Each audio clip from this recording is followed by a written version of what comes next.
Hello, everybody, and good afternoon. If you had not seen me before, my name is Samantha, and I'm in client services here at the Retirement Group. I moderate these weekly AT&T webinars. Thank you so much for joining us.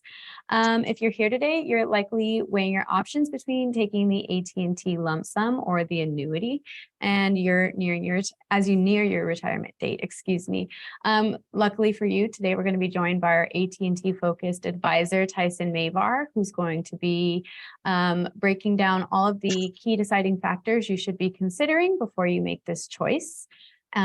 Throughout his presentation, you're going to see me throw some very useful links into the chat. They will guide you to our LinkedIn, where you can view all of our upcoming webinar dates and join those if you like. You'll also get a link to our education center, where you can view all of our past recordings, on-demand videos of topics that you may find of concern. And the third will be a link to book an appointment with an advisor such as Tyson after this webinar. So please keep those links on hand and just use those at your own leisure. Before I bring Tyson on, I have to remind you that although the Retirement Group's advisors have a very intimate knowledge of AT&T's retirement plans, we are not affiliated nor endorsed whatsoever by AT&T. The Retirement Group is a completely independent group of financial advisors.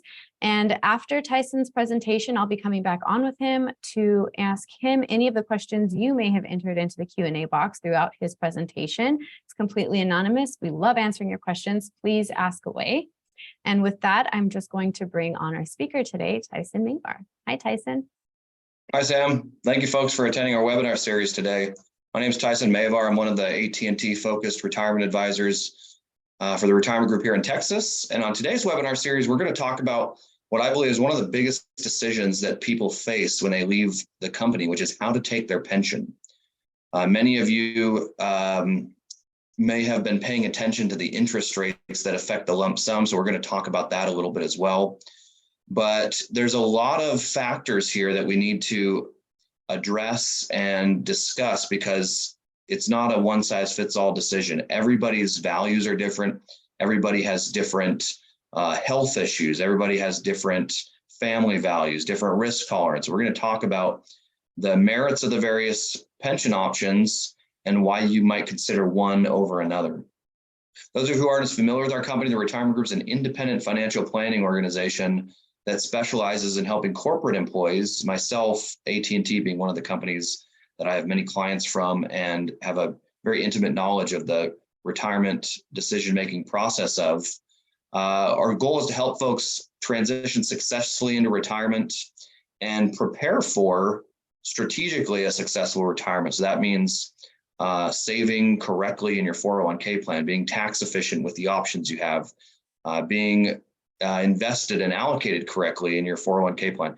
We're delighted to help you with this, even if you're not yet a client, because our hope is that you consider doing some business with us when you leave AT&T.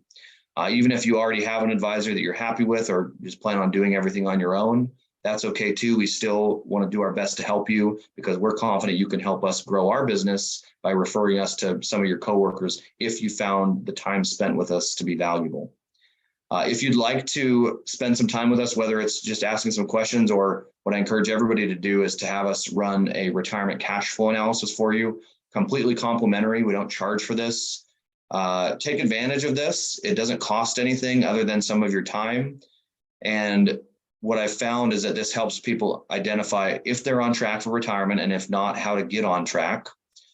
Choosing a retirement date. We have many people going through the decision, should I stay with the company and move to a different city, or should I just leave and go work somewhere else, or maybe even retire? This is the type of thing that the cash flow analysis will help you with, is making good decisions on your timing of your retirement and how you get there, as well as how to take your benefits, which is what we'll talk about today. Also, if you're not following us on LinkedIn yet, I encourage you to do so, as that's where we publish these webinars going over many different topics, some specific to the AT&T retirement strategies, some generic estate planning, retirement planning, investment planning, and tax planning webinars, but all of which I think is valuable to anybody approaching their retirement from AT&T. Now, regardless of which plan you're on, there's probably 20 different pension plans or more at AT&T based on the mergers and acquisitions over the years. whether you're management or craft. I have many clients that have two pensions based on moving from craft to management at some point in their career. And the different regions of the country as well have different plans. So whether you're Legacy T, Legacy S, Southeast, Northwest, regardless of which plan you're on, we're comfortable with your options after we ask you a few questions. But all of these plans have a normal retirement age of 65. The most or biggest significance of this is that if you retire prior to 65, you can defer the election of your pension. You don't have to take your pension right away. If you retire after 65, it will be an immediate commencement right after your retirement date from the company.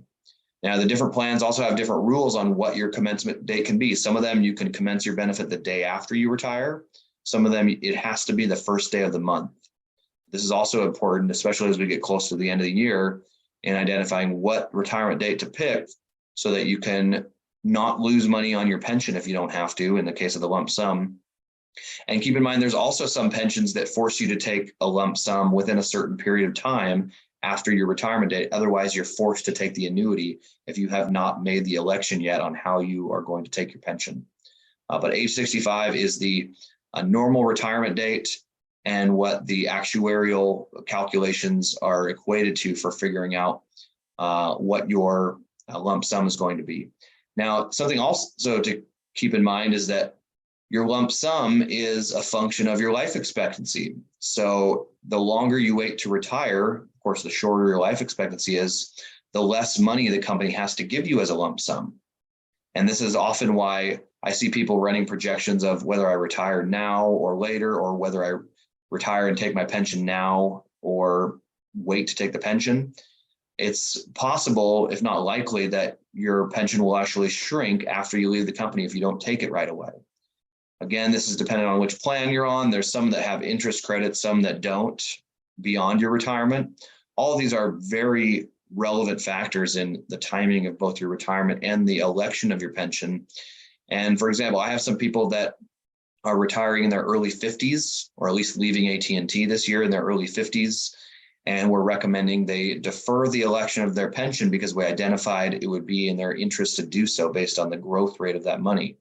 I have others that are also retiring in their early 50s that will be commencing their pension either right away or after the first of the year, because as it looks like right now, which we'll see in a couple slides here, interest rates have gone down a little bit since last November, and we're expecting, if nothing changes to interest rates between now and November, lump sums may go up in January because of the use of a lower interest rate factors to calculate the lump sums. The lump sum is not the only option, though. As many of you know, there are a variety of different annuity options that you might want to consider. And for managers, you probably also have a partial lump sum with residual annuity option, where you can take a little bit of lump sum and a little bit of lifetime income. That might also be something to consider. But there's a lot of factors in this decision. It's not obvious what is best until we get to know you or whoever we're helping through this decision. And let's talk about first how they work and also some of the merits on each one of these options. Single life annuity, this is a monthly payment that is guaranteed by the full faith and credit of AT&T for the rest of your life. Now, certainly if the company were to go out of business, things might change. There would be some insurance that kicks in from an institution called the PBGC, Pension Benefit Guarantee Corporation. It's a federal institution. We've seen many companies in the past go out of business, and their retirees, some of them actually experience reductions in their income, but still receiving some pension, just less in many cases than they originally expected or what they were originally promised by the company. So there are some insurances on this, albeit one risk that I have heard some of my clients and prospective clients voice as a concern of theirs in taking the annuity from the company is the concern of where is AT&T going to be in 20 or 30 years when I'm still retired and alive and needing income from various sources. This is also a fixed amount. It does not receive cost of living adjustments. So if your annuity is projected to be $3,000 a month today, it's going to be the same $3,000 a month in 30 years, which is likely not going to buy you as much as it does today effectively meaning your annuity payment is getting less and less valuable over time as we see inflation on the price of goods and services that we buy as a retiree. The joint survivor annuity, I would say the most popular annuity option among married employees that I work with, especially if their spouse does not have his or her own pension. The joint survivor annuity option might be one to consider because this guarantees a lifetime payout for 2 lifetimes. And so, especially if your spouse does not have their own pension, what this allows for is a continued pension payment if you pass away first, you the employer, you the AT&T retiree. Now, there's a variety of different types of joint survivor annuities depending on which plan you're on, but a common one is the 100% joint survivor option. Now, what happens is if you pass away, your spouse or your joint annuitant will continue collecting the same amount of money as you did while you were alive. There's no change in the income to the household. However, this is a fairly expensive one because the amount of money you receive during your lifetime is going to be substantially less because of how valuable that death benefit that you're essentially purchasing from the company ends up being for your joint annuitant. Alternative to that, you might consider the 50% joint survivor, where your spouse or joint annuitant gets a reduction of 50%. So if you were receiving $3,000 a month while you were alive, they would only be receiving $1,500 a month after you passed. But this one would pay you more than the 100% joint survivor option because there's a bigger detriment beyond your lifetime after you pass. So not obvious until we know a little bit about your situation, what's going to be the best option, but it is in part a function of what benefits your spouse has available, the age of your spouse, other resources you may have, how well you saved in your 401k, health issues in your family between both you and your spouse. And something else to keep in mind is that these joint survivor annuities have what's called a pop-up provision. So in the event that your spouse or the joint annuitant actually passes away first, they will pop you up to the single life annuity value. And this is why this is more valuable. This option is more valuable than many other pension plans of companies that we work with that don't have a pop-up provision. It's, in other words, less of a detriment to take the joint annuity because you might not be stuck in that lower payout in the event that your joint annuitant, in most cases the spouse, actually passes away first. So there is some value in that for taking this joint survivor, and many people don't realize what that pop-up provision means to them.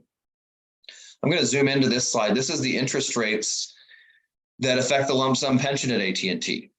Now, if you are on a cash balance plan, this is a very important disclaimer here. If you're on one of the cash balance plans, not including the Legacy T plan, which technically has a cash balance component, but still uses these interest rates. Every other cash balance plan, the Southeast program is one, the mobility plan is another. There's a variety of cash balance plans wherein the lump sum is not negatively correlated with interest rates.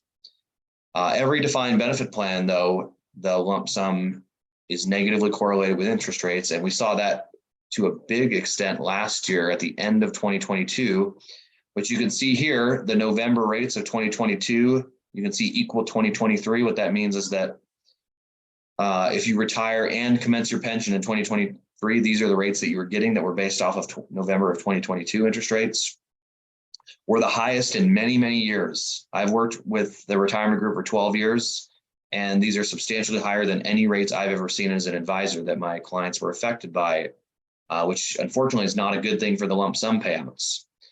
You can see we go back to 2017 here. Interest rates were very, very low for a short period of time, in part because of the pandemic. We saw the second segment rate, which, as it turns out, is the most relevant of these three rates. It carries the most weight in the lump sum calculation.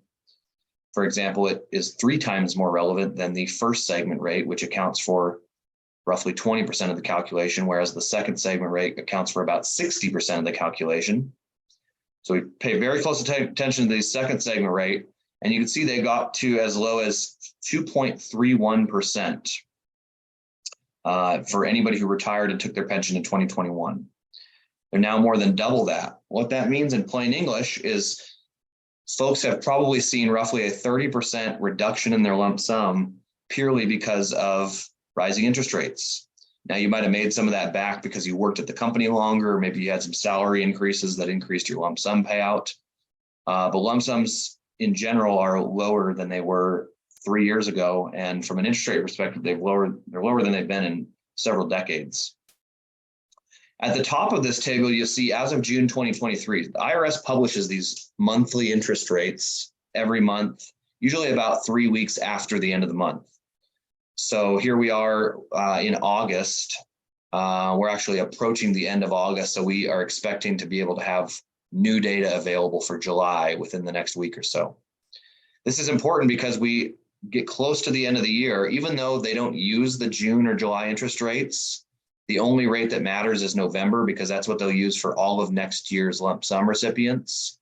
We like to track these so as to be ready to potentially make a decision to either leave the company, or like in this year's case, we may encourage our clients, even the ones that retire this year, many cases because they were forced to move and chose not to do that.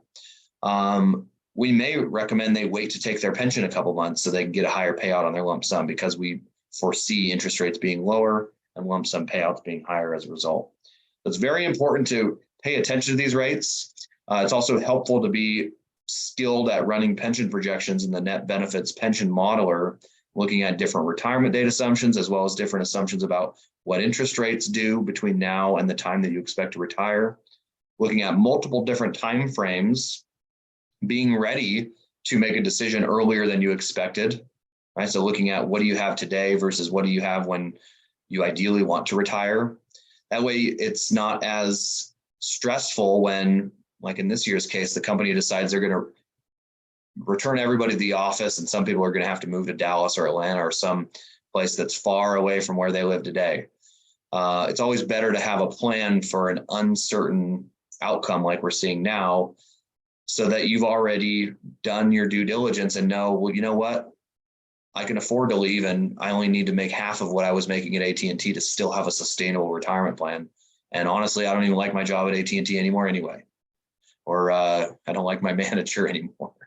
It's good to be ready for these instances like we've seen this year or last year when interest rates went up really quickly. And if you didn't make a decision to retire, you might have lost money in your lump sum. Surpluses have been rampant at the company for a long time. I think a lot of people realize that there's some probability that they could lose their job at any time, some more than others. It's never a bad idea to be ready to make what is statistically one of the biggest decisions we have in our life, which is to retire, especially from a company that you may have worked for a significant period of time.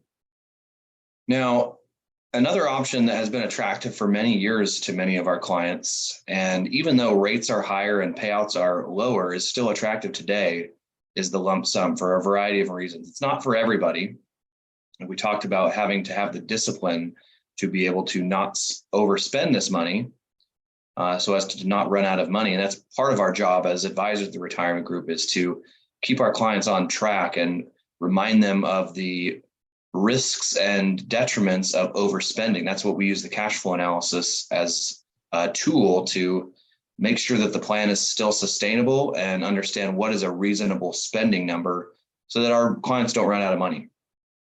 We also have to invest that appropriately, which means some decisions need to be made, not only about what to invest in, but who are you going to hire, if anybody, to help you with this decision-making process of not only how to invest the money, but how to spend the money throughout retirement, or where to pull from, which accounts to pull from, what investments to sell, so that you are making sure that this lasts the rest of your life. That is a risk of the lump sum, is that you could run out of money and not have that paycheck from AT&T coming in. Although the reason that I will say I've heard from many of my clients that they're attracted to a lump sum, flexibility is a big one. Tax efficiency. If you work after you leave AT&T, it might not make sense to start the annuity payments because you already have income. So why pay taxes on money that you don't need? It'd be better to defer taxes and let that money continue to compound and cook until you actually need the money. You'll have much more money and can be more tax efficient. But we talked about the flexibility of being able to increase or decrease the income streams. Some people realize that early in retirement, you're going to have more energy to do things than you will in later retirement. And so you might spend more money in early retirement. That's okay as long as it's built into a plan and you're not overdoing it in those early years. A lump sum could allow you to have that more flexible spending pattern. Death benefit flexibility. Whether you are single or married, whether or not you have kids, the lump sum provides more flexibility from a death benefit perspective because let's say we compare this to the joint survivor annuity. Both say you have a spouse that's on that annuity plan and you both go on vacation and you get taken out or you both have a health issue. The company is going to keep all the money that wasn't paid out to you compared to what would have been paid out as a lump sum. Whereas the lump sum, at least your family gets to keep what money wasn't spent. The other side of that, of course, is that you live a long life and actually spend more money as a result of taking the annuity. So when we're doing this evaluation, we look at two big factors, life expectancy and internal rate of return. If we knew how long that you were going to live and what interest rate you were going to earn on your money, this would be a much easier decision. Of course, we don't know either of those things. So there's a bit of guesswork here, but it's helpful to know, given a 6% average return on my money, how long do I need to live before the annuity was better than the lump sum? Or given a life expectancy of 90, what interest rate do I need to earn to make the lump sum better than the annuity? That would be a pretty helpful exercise to go through. And we do that with our clients when you're getting to that point of making the decision. And it is an irrevocable decision. You can't change your mind on it once you have already submitted the paperwork and the pension has commenced. But you don't have to make the decision right when you retire either. Unless, like I mentioned earlier, there's some plans that force you to make a decision on the lump sum within 90 days, although it's pretty rare at some of the non-management regional plans or the bargain plans. And there's a couple others, but that would probably also be good to know. What's your time constraint on making this decision? And for most of you, you're not going to be forced to make it right away. So you might as well put some thought and some research into it and talk to one or maybe a couple different groups that specialize in the AT&T plan so that you can feel confident that you've done your due diligence and aren't going to have regret on which decision that you make. The stakes are pretty high. When it comes to retirement, there are no do-overs. You can't go back and work another 30-year career if it doesn't work out. So this is why we like to get it right the first time and make sure that we haven't overlooked any of the important considerations, but also understanding the rules on the plans and understanding you and your values, your family's values specifically, so we can start to identify what's likely the best route to take so you can meet your objectives, minimize your risk of running out of money, and not have to worry so much about money in retirement, spend time doing other things because now you're financially independent and you've done your due diligence on the money side. I often get questions on why, when interest rates go up, does the lump sum payout go down? The reason is, in simple terms, it's a present value calculation wherein we can compare this to a mortgage. So let's say, for instance, you go to the bank today and your budget for a mortgage is $19.50 a month. They're telling you for a 30-year fixed, they're going to offer a 4% interest rate, which means you can afford a house that's worth $408,500. Say, all right, let me think about it. And you come back in 6 months. Well, let's say interest rates drop to 3%. Now, nothing has changed to your budget, the monthly amount you can afford to spend, $19.50 per month. But interest rates have dropped by 1%. Same 30-year fixed, now they're offering you $462,500. So while the annuity didn't change, all that had to happen was for interest rates to change, and the lump sum that you're able to borrow has substantially changed. Same with your pension plan. If nothing changes to your annuity payout, which of course for most of you is growing over time as you continue to work for the company and have more years of service. Once you stop working, that factor freezes. But when interest rates change, it changes the payout similar to the mortgage, wherein now the company expects you to be able to invest that money at a higher rate, so they don't have to give you as much lump sum money in order to create the same amount of total money from the plan over your lifetime.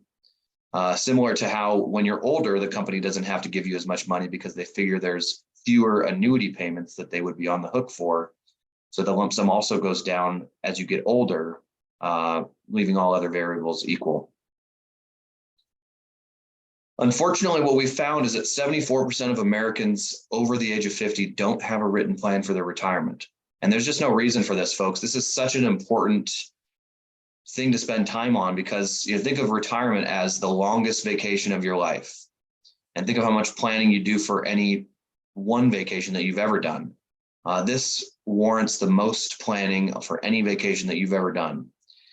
We're offering to put a retirement plan together for you completely complimentary. And the reason we do that is because we're confident that you'll at least consider doing some business with us once you have a chance to talk to us and learn about our story and see if it's a compelling one for you on why you might consider working with us.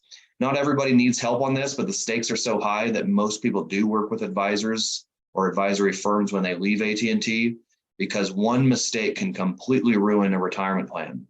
And you might not even know you made it. So our job is to prevent you from making the big detrimental, irrevocable mistakes, not just at the transition of retirement, but throughout the rest of your life. And we hope that you give us an opportunity to earn your business. Although even if you have us run this cash flow analysis for you, there's no expectation that you'll do business with us. All we ask is that you help us grow our business by recommending a coworker talk to us if you found value in that investment of your time. So let us know if you'd like to run the cash flow analysis. You can email us at info@theretirementgroup.com. You can call us at 800-900-5867, whether it's just to ask a specific question or if you would like to talk about your situation more. We're happy to spend some time with you, even if you're not yet a client of ours. You can also schedule a meeting with us in this QR code at the bottom left here. Take a picture and you'll get onto mine or one of my colleagues' calendars who understands the AT&T benefits plans. And I encourage you again to follow us on LinkedIn if you're not doing so already, because that's where we publish these webinars and have a lot of great content that we think is going to help you in your process of planning for and transitioning into retirement and leaving AT&T. With that, Sam, we have some more time. If there's any questions that came up, happy to take a few. Yes, Tyson. Okay, the first question. With higher rates than last year, does the annuity from AT&T make more sense? Potentially, although the silver lining on that, and one of the reasons you're getting less on your lump sum is because now you can invest that money at a much higher rate. Now, of course, we don't know where interest rates will be in 10, 20, or 30 years. But if you now look at CD rates, some are paying more than 5% a year, even short-term CDs. Those lump sum dollars are more valuable now to you in terms of what you can earn on them versus 1 or 2 years ago. So while that is a factor, there are many other factors that we believe you ought to consider, such as life expectancy, risk tolerance, other resources, your intentions to work after AT&T or not, your spouse or lack thereof. That's why we have to run the cash flow analysis to see, including all of these variables, what's likely going to give you the most bang for your buck in retirement. Okay, thanks.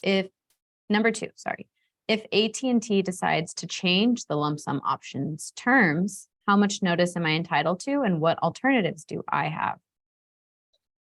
It's a good question. I'm not sure you're entitled to any notice, to be honest with you. AT&T does not have to offer a lump sum, for instance.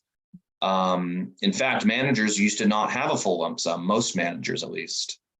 You'd have a partial lump sum with residual annuity. And I think it was in 2015 or maybe 2016, 2017. They said, we're going to give all managers the full lump sum, but we'll still give you that partial lump sum if you're interested in it. So they have changed. They've actually opened up more options in the last 10 years. It's very possible the company could be forced by the government to take away the lump sum or take away the full lump sum, for instance. And this has to do with the pension funding. If the pension fund suffered such that it was below 80% funded, it's very possible, if not likely, the company would be forced to take away the lump sum. And I'm not positive if there's any legal time frame that they have to give people to make decisions. Although in my 12 years that I've worked with the retirement group and worked with AT&T employees, there's usually a window of time. Usually it's 1, 2, 3 months, sometimes a year. It was a year when they changed the pension formulas for Legacy T and Legacy S managers of time where you can incorporate this into your plan, although I'm not certain that they're forced to do that. So yeah, good question. That could be a possibility in the future. The lump sum might not always be available, which may be a reason to consider taking it earlier in an effort to lock in the ability to protect that money and get it out of the plan if that's something you're concerned about. Thank you. Number 3, is there a way to ensure that my annuity from AT&T is protected against potential company insolvency or other financial risks? Well, the AT&T pension is partially insured against company insolvency through insurance called Pension Benefit Guarantee Corporation Insurance, or PBGC insurance. So we've actually seen many companies in the airline industry, the automotive industry. Sears was one that went bankrupt, went out of business, and they actually couldn't afford to meet their liabilities or their obligations to pensioners, to retirees that took an annuity. And so what happened is PBGC took over. Many of those employees received reductions in their pension payout. Unfortunately, this is a risk of this, although they still continue to receive some type of a pension. We also saw this year, AT&T announced that some of their annuitants are no longer going to receive their pension from AT&T. They're going to be receiving it from Athene, which is an insurance company in the United States that purchased the pension liabilities. Not all of them, but a portion of them. I want to say it was less than 50%, but maybe around 20 or 25%. And my coworker actually has a couple of retirees that one of the couples is getting their pension still from AT&T, and the other one is getting it from Athene now. And I don't know how they decided on who is still with AT&T and who's with Athene, but I would not be surprised if they continue to do that in the future, in which case their pension is no longer insured by PBGC. It has different types of insurance, but it's a different structure in how those pension payments are insured. In the instance that, let's say, Athene went out of business, for example. This is a concern in the minds of a lot of people that I'm talking to, clients and prospective clients, and why some people are still planning to take the lump sum and just invest that money in safer investments that are now paying a lot more interest than they were 2 years ago, or create their own annuity that they have more control over than the one that they were offered from AT&T. And that's certainly something that we would be qualified to help you in researching and shopping around for, something that still had the aspect of lifetime income, but maybe had just some different aspects, like a cost of living adjustment, for instance, or cash value death benefit. There's lots of different annuities available from insurance companies that may be more attractive than the annuity from AT&T, but there's a lot to hash out on that as well. When we look at your plan, we have to understand what is important to you and what you're concerned about before starting to look at what alternatives might be available. And another good reason to do the cash flow analysis, so we have a good enough understanding to give you prudent advice to the best of our ability as financial advisors that specialize in AT&T. Thank you. Last one, folks. If we do not get to your questions today, I apologize. I've added a link to the chat so that you can book an appointment with Tyson after this webinar. If he doesn't get to your question, please feel free to book an appointment. Tyson, last question. If I retire but wait to take my pension, can I take my lump sum when interest rates are lower? Yes, in most cases, not all cases. So the qualifier there is, does your plan allow for lump sum deferral? And some of them don't beyond 90 days. Some of them you have to take the lump sum within 90 days. Otherwise, you're forced to take an annuity whenever you decide to take the pension. The other qualifier there is if you are over age 65, you cannot defer the election of your pension. You have to take it on the next available commencement date after your retirement date, because that is the normal retirement date or age at AT&T is age 65. So short of those two instances, in almost every case, you can defer the election of your pension. And like this person mentioned, if we see that interest rates are going down, that would absolutely be something to consider, because you might get a freebie. You might get a guaranteed increase to your lump sum by waiting 1 or 2 months to take it. But you also have to watch interest rates very closely to be able to make that determination. And we're delighted to help you with that as well. All righty, Tyson, that was all we had time for today. Great. Thank you, Sam. And thank you everyone for attending our webinar series today. Everybody have a great rest of your week. We hope to talk to you all again very soon. Thank you, everybody. Thanks, Tyson.